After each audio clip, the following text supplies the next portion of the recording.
La morada del lamento. Presenta.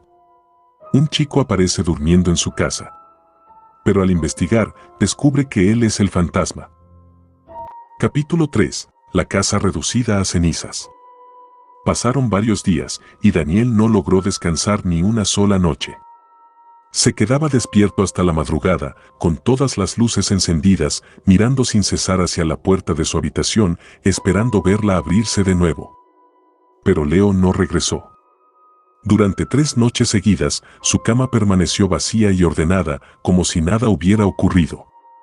Poco a poco, Daniel empezó a convencerse de que todo había sido una alucinación, un episodio provocado por el agotamiento y la monotonía de su trabajo. Sin embargo, tenía pruebas tangibles que le recordaban que aquello había sido real: la fotografía antigua guardada en un cajón de su escritorio, el mechón de cabello negro sin brillo que había encontrado la primera noche, y otro mechón más, de cabello blanco y casi transparente, que apareció sobre su almohada después de su segunda visita a la casa del Pasaje Soler. Su trabajo se convirtió en una carga insoportable. Sus compañeros notaron que estaba distraído y ausente, que tardaba horas en completar tareas que antes resolvía en muy poco tiempo. Finalmente, su jefe lo llamó a su oficina para hablar con él. Gutiérrez, no sé qué le está pasando, pero es evidente que no está en condiciones de trabajar, le dijo con seriedad. Necesita descansar y aclarar sus ideas. Tómese unos días libres, los que necesite. Vaya a la playa, salga de la ciudad, haga algo que lo ayude a relajarse. Daniel aceptó la recomendación, pero no salió de la ciudad ni buscó distracciones.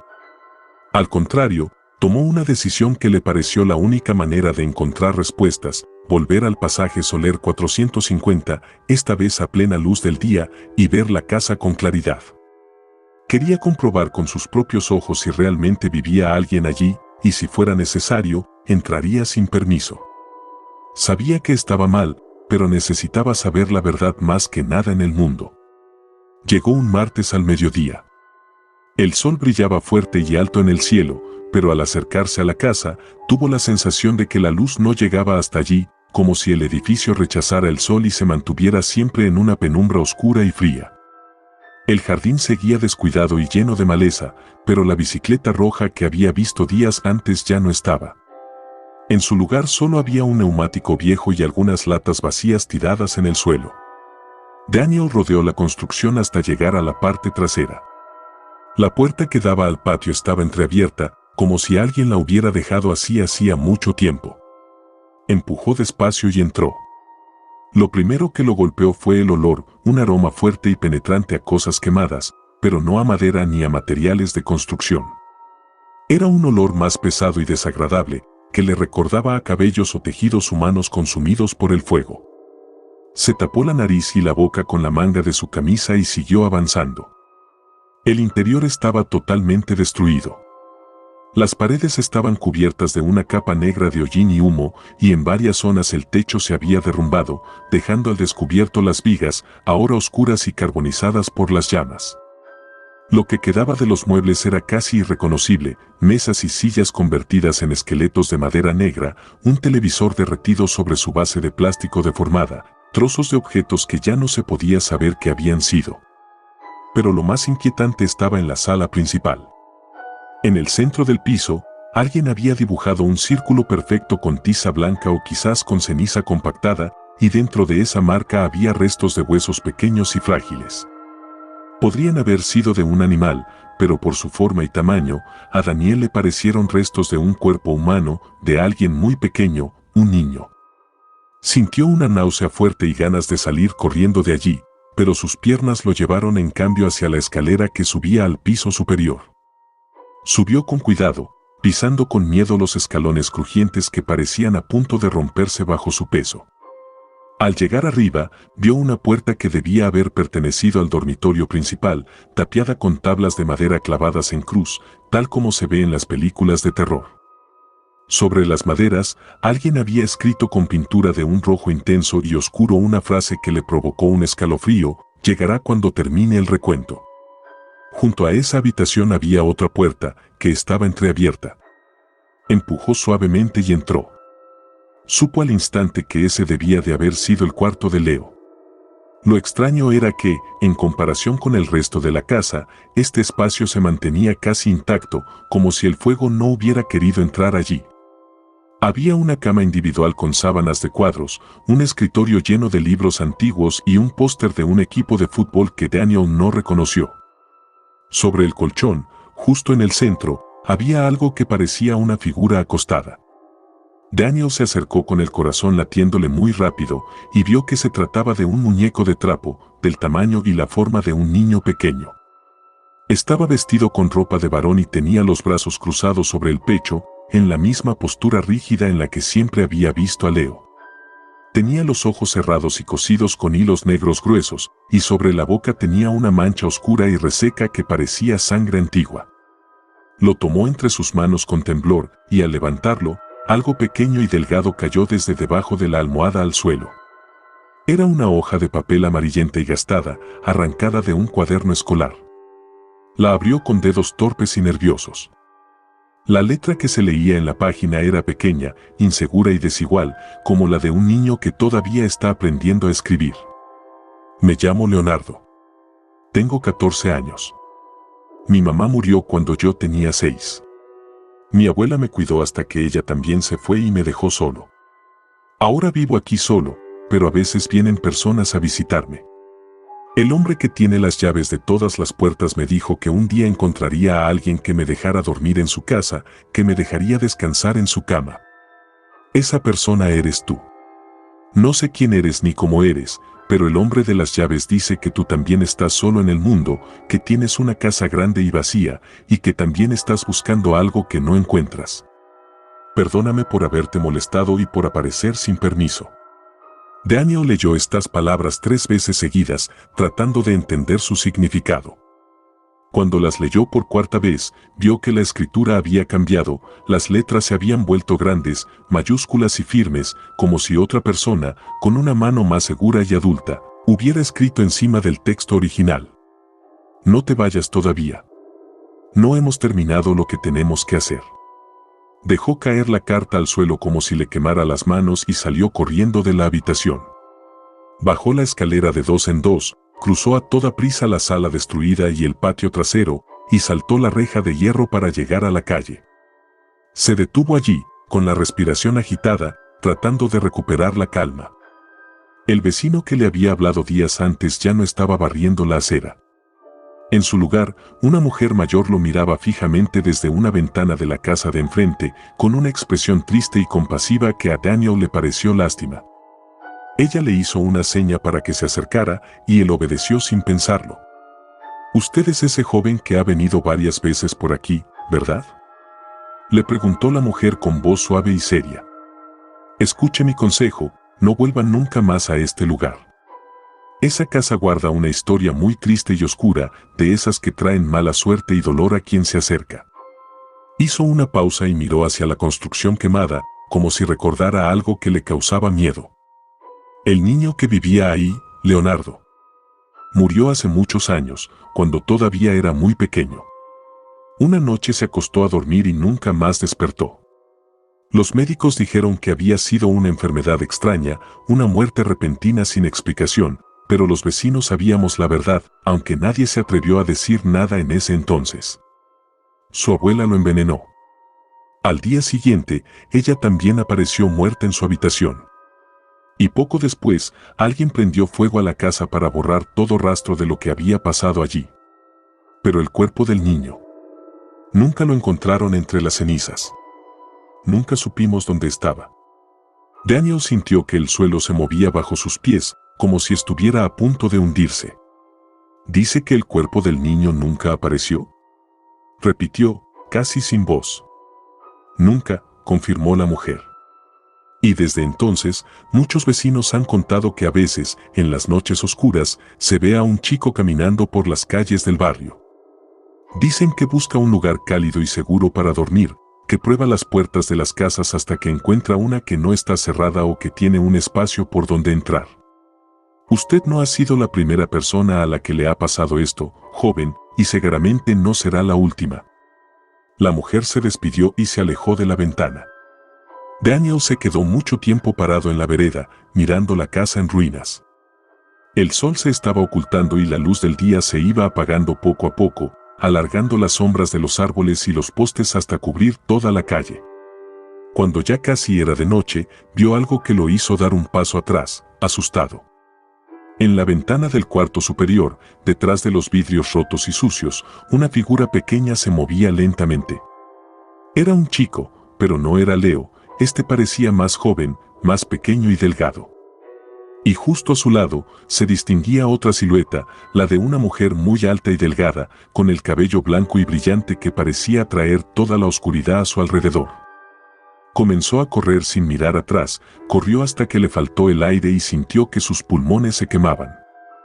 Llamó un taxi y subió a él sin recordar bien cómo había logrado detenerlo.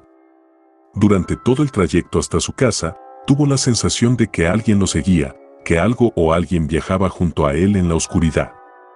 Llegó a su edificio, subió las escaleras deprisa y abrió la puerta de su departamento con manos temblorosas. Todo estaba en silencio y las luces estaban apagadas, por lo que supuso que estaba vacío, pero supo al instante que no estaba solo. Al entrar a su habitación, vio que 3 personas estaban sentadas en el borde de su cama, esperándolo con calma.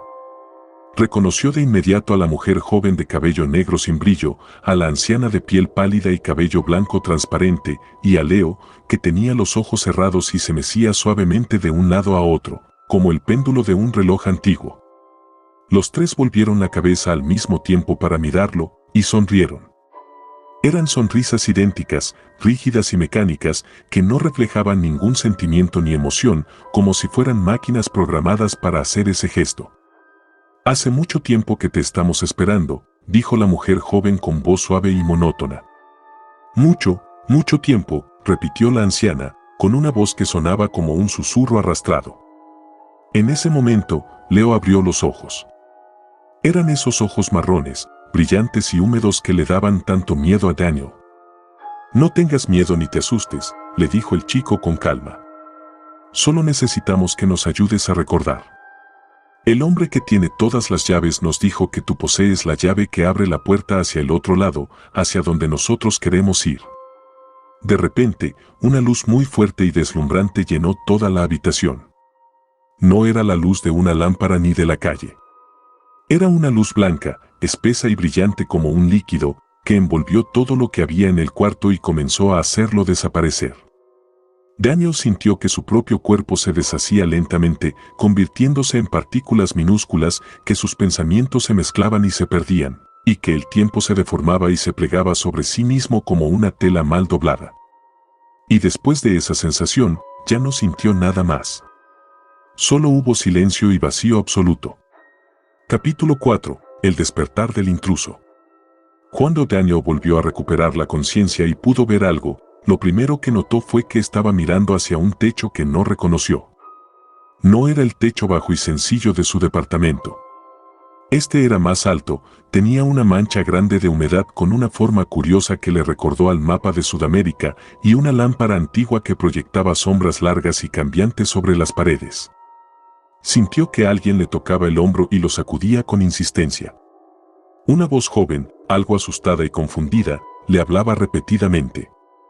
«Oye, despierta», decía. «¿Qué haces en mi cama? ¿Quién eres y cómo entraste en mi casa?» Daniel parpadeó varias veces, tratando de aclarar su mente. Tenía un dolor fuerte y pesado en la cabeza, como si le hubieran golpeado con fuerza o como si le estuvieran martillando por dentro el cráneo. Se sentó despacio y miró a su alrededor. Estaba acostado en una cama pequeña, que tampoco era la suya. Las sábanas eran de un color azul pálido y tenían dibujos de ositos de peluche, un diseño que parecía haber sido elegido para un niño años atrás. La habitación también le resultaba desconocida. Había un escritorio con una computadora vieja, estantes llenos de libros de estudio y un póster descolorido de una banda de música antigua pegado en la pared. Por la ventana veía una calle estrecha y empedrada que no había visto nunca. Frente a él, de pie y mirándolo con una mezcla de miedo y curiosidad, había un chico joven. No parecía tener más de 14 o 15 años. Era delgado, de rostro anguloso y una piel muy pálida que la luz suave de la lámpara hacía ver casi plateada. Llevaba puesto un pijama azul con rayas y tenía los brazos cruzados sobre el pecho, en esa postura rígida que Daniel ya conocía muy bien. «Contéstame», insistió el chico, con la voz temblando un poco. «La puerta de mi cuarto estaba cerrada con llave, estoy seguro». «¿Cómo entraste? ¿Qué estás haciendo aquí?». Daniel intentó responder, pero por un momento no pudo articular ninguna palabra, como si su boca y su lengua ya no le pertenecieran. En ese silencio, miró sus propias manos y se dio cuenta de que no eran las manos de un hombre de 28 años, eran manos pequeñas, jóvenes, de un adolescente. Se tocó la cara con cuidado y sintió una piel suave y lisa, sin rastro de la barba que él había tenido desde que era muy joven. Se levantó de un salto de la cama y corrió hacia un espejo grande que estaba colgado en la puerta del armario. Lo que vio reflejado en el cristal lo dejó sin aire y sin fuerzas, como si le hubieran quitado la capacidad de respirar. No se veía a sí mismo, al Daniel adulto que conocía. La imagen que le devolvía el espejo era la de ese chico de 14 o 15 años que estaba frente a él. Tenía la misma delgadez, la misma palidez, esos ojos marrones grandes y brillantes que parecían estar siempre a punto de llenarse de lágrimas. «No», susurró, sintiendo que el miedo lo invadía otra vez. «Esto no puede estar pasando. No es posible». El chico que lo había despertado dio un paso hacia atrás, asustado por su reacción. «Escúchame bien», le dijo con firmeza, aunque seguía notándose su miedo. «No sé quién eres ni qué está pasando, pero te voy a dar una oportunidad. Dime quién eres y te ayudaré a volver a tu casa, te acompañaré si hace falta. Pero si no me dices nada, voy a llamar a la policía ahora mismo». Daniel, o quien quiera que habitara ahora ese cuerpo, levantó la vista y miró con atención al chico que le hablaba. De pronto, lo reconoció, y ese reconocimiento fue mucho más aterrador que todo lo que le había pasado hasta ese momento. Ese chico era el mismo. Era Daniel Gutiérrez tal como había sido cuando tenía 14 años. Reconoció su corte de pelo desigual, la pequeña cicatriz que tenía sobre la ceja izquierda, producto de una caída de bicicleta, y hasta la forma en que inclinaba la cabeza cuando hablaba. Todo era exactamente igual, como si estuviera viendo una fotografía antigua que cobrara vida. «Yo soy tú», dijo Daniel con voz débil y entrecortada, apenas capaz de emitir sonidos. «Me llamo Daniel Gutiérrez, igual que tú. Yo soy tú, pero vengo de un tiempo distinto, de un lugar que no es este. O quizás soy tú, pero en otro cuerpo, en otra vida. Ya no sé qué pensar ni qué creer». El chico, que era el Daniel de la adolescencia, lo miró con desconfianza y asombro, pero también había algo más en su mirada, una sensación extraña de familiaridad, como si esas palabras coincidieran con algo que siempre había sentido o pensado en secreto, algo que había estado esperando escuchar desde mucho antes de saber qué significaba. «¿Daniel?», repitió el chico, confundido. «Yo también me llamo Daniel Gutiérrez. ¿Cómo es posible que seamos la misma persona?». «Es difícil de explicar, ni yo mismo lo entiendo bien», respondió Daniel. «Solo sé que antes era mayor, que vivía en otra casa, y de repente me encontré aquí, en este cuerpo y en este lugar». El joven Daniel se sentó en el borde de su cama, tratando de ordenar todo lo que estaba escuchando. Sorprendentemente, parecía aceptar la situación con una calma y una madurez poco comunes en alguien de su edad. «Mi abuela me contaba historias cuando era pequeño», dijo después de un rato. «Me decía que a veces las personas se pierden dentro de sus propios sueños y viajan sin querer a otros lugares, a otras vidas o a otros cuerpos. Decía que algunos se quedan atrapados en esos viajes para siempre si no encuentran a alguien que los reconozca y los ayude a volver a su lugar. También decía que esas personas perdidas siempre buscaban un lugar donde dormir, una cama cálida y segura, porque necesitaban descansar y soñar para poder recordar quiénes eran realmente y de dónde venían». El Daniel adulto, atrapado ahora en ese cuerpo joven, sintió que todo lo que le había ocurrido comenzaba a tener sentido, aunque fuera un sentido oscuro y extraño. Entendió entonces las visitas de Leo, la casa destruida por el fuego, las 3 figuras que lo esperaban en su habitación. Todo este tiempo había pensado que él era la víctima, que algo extraño y peligroso había invadido su vida y su espacio. Pero la verdad era muy distinta. Él no había sido invadido, sino que él mismo había sido el invasor todo este tiempo, la persona que se metía en las vidas y los sueños de otros. O tal vez todo esto era un intercambio continuo, un movimiento eterno de almas y recuerdos que se buscaban y se confundían en la oscuridad. «Necesito que hagas algo por mí», le dijo al chico. «Tienes que llevarme a ver a tu abuela. Quiero verla y hablar con ella, es muy importante». El joven Daniel asintió sin hacer preguntas. Se puso una chaqueta gruesa sobre su pijama, tomó una linterna pequeña que tenía sobre el escritorio y salieron juntos al pasillo. La casa era grande y antigua, con muebles de madera oscura y cuadros religiosos en las paredes. Había un aroma constante a incienso y madera vieja en cada rincón. Al pasar por la sala de estar, vieron a una anciana que dormía profundamente en un sillón cómodo, con la boca entreabierta y las manos cruzadas sobre su regazo. El Daniel adulto se detuvo en seco al verla. Era la misma anciana que había visto en la casa del pasaje Soler, la que le había provocado tanto miedo. Pero aquí, bajo la luz suave de una lámpara de mesa, todo en ella era distinto. Su piel tenía las marcas y las arrugas propias de la edad, pero se veía cálida y viva, no pálida ni transparente. Su cabello era blanco, pero del blanco suave y natural de las personas mayores, lleno de matices, no de ese tono fantasmagórico que había visto antes. Y aunque tenía los ojos cerrados, él supo con seguridad que si los abría tendrían brillo, expresión y vida. ¿Tu abuela siempre ha vivido en esta casa?, preguntó en voz baja. Sí, siempre, respondió el chico. Esta casa ha pertenecido a su familia desde hace muchas generaciones. Mi mamá se fue de aquí cuando yo era muy pequeño, y no he vuelto a saber nada de ella. Mi abuela me dice que se fue hacia el norte del país buscando trabajo y una vida mejor, pero yo creo que eso no es verdad. Creo que ella murió y mi abuela no quiere decírmelo para no hacerme daño.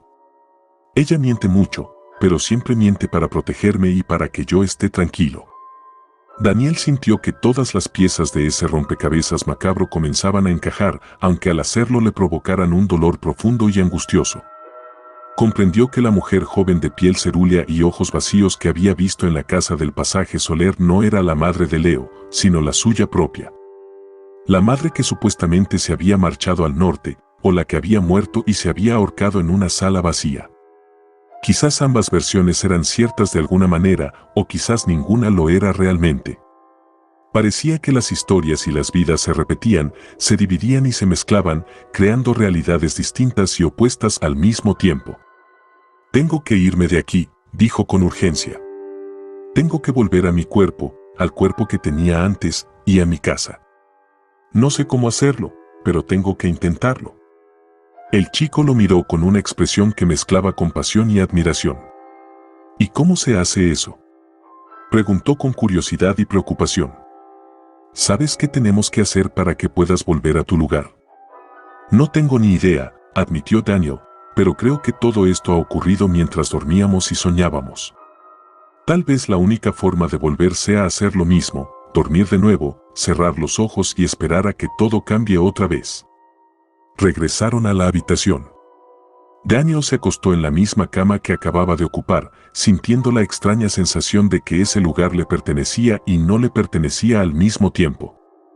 El chico se sentó en una silla junto a la ventana, se quedó allí observándolo en silencio, como si quisiera asegurarse de que nada malo le pasara. «Oye», le dijo el joven Daniel cuando él ya tenía los ojos cerrados y estaba a punto de dormirse. «Si logras irte y volver a tu vida, ¿te vas a olvidar de mí? ¿Voy a olvidarme yo también de que estuviste aquí y de todo lo que hemos hablado?» Daniel abrió los ojos por última vez y lo miró con tristeza y ternura. «No lo sé», le respondió con suavidad. «Es muy posible que cuando todo vuelva a su lugar, ninguno de los dos recuerde nada de esto. Pero aunque tú no te acuerdes de mí, yo te recordaré siempre, pase lo que pase y esté donde esté. Nunca voy a olvidar que me ayudaste y que estuviste aquí conmigo». Cerró los ojos otra vez. La oscuridad primero fue espesa y pesada, como una manta gruesa que lo cubría todo, pero poco a poco se volvió suave y luminosa.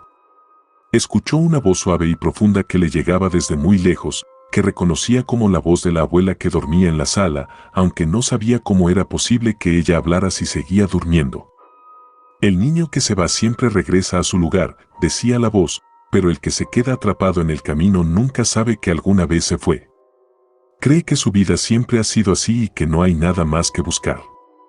Una luz intensa y deslumbrante, blanca y brillante como un líquido cálido, llenó todo el espacio alrededor de él. Y Daniel sintió que se disolvía en ella, perdiendo su forma y su nombre, listo para volver a empezar de nuevo, en cualquier momento y en cualquier lugar. Si el video te gustó, deja tu comentario, me ayuda a saber qué te pareció y qué historias te gustaría ver después. Regálame un me gusta, es un pequeño gesto que para mí significa mucho y me da ánimo para seguir.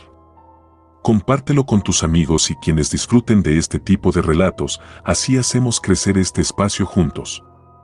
Eso me ayudaría mucho a seguir trayendo más historias, más misterios y más relatos para la Morada del Lamento. Gracias por ser parte de este lugar y por acompañarme en este camino.